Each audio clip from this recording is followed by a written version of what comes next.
Hello everyone, Norma Woodcock speaking to you from Perth in Western Australia.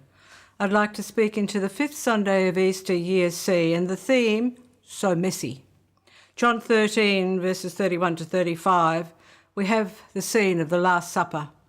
Jesus is alone with his disciples. Judas has departed.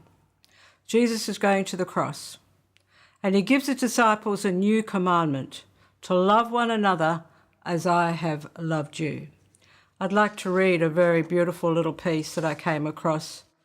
By this all will know. Once upon a time, a man planted a fruit tree in a forest. At first, the little fruit tree felt lost in the midst of so many great trees. The sight of those mighty trees made it feel insignificant. They were so tall, strong, and useful. It was so small, weak, and useless. So what did it do? It set about gaining a place and a standing for itself in the forest. How hard it worked, and how well it succeeded. In time, its head reared up into the sky, so that it was able to hobnob with the tallest trees of the forest. Its branches spread outwards like a giant umbrella, claiming more and more space for themselves. Its trunk grew stout and strong, so that it was able to laugh at the storms which from time to time roared through the forest. But then, one day, the man who planted it made an unexpected appearance in the forest. Looking at the tree, he said, "How you've grown! Why, you have the most wonderful branches I've ever seen, and your trunk is like the outer wall of a castle." "Oh, but I still have many faults," said the tree, feigning humility. "Just look at all these hollows, clefts and knots. If only I could rid myself of them, I'd look a whole lot better, but I'm working on them." "Those faults are of no concern to me. In fact, I don't even see them as faults," the man replied. On hearing this, the tree began to glow with pride. But then the man added, "However, there is one thing I'm not happy with." "Oh, so you're not happy with me?" the tree responded, suddenly becoming defensive. "I don't understand. You can see for yourself how I've prospered. I can hold my own even with the oaks and the elms. I thought you might be proud of me. I've worked so hard to secure the standing I now enjoy amongst the other trees." "I don't doubt for 1 minute that you've worked hard," said he. "Well then, what more do you want from me?" "The one thing I hope to find in you is missing," he replied. "You've neglected the most important thing of all, the one thing necessary." "What's that?" asked the tree.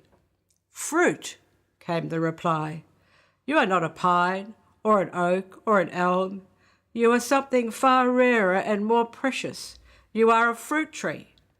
I was depending on you to provide wholesome fruit for the many famished little creatures who roam the forest, but you have failed to do so because you have forgotten what you are.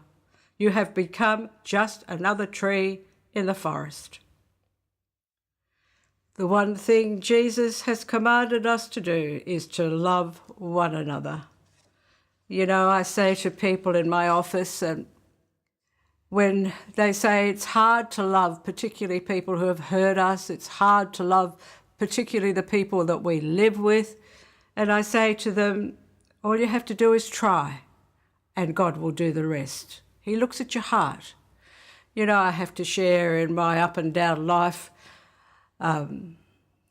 Some months back, maybe it was last year, the year before, I remember seeing my husband sitting on the couch and he was eating an orange, and he's just very messy. He just is.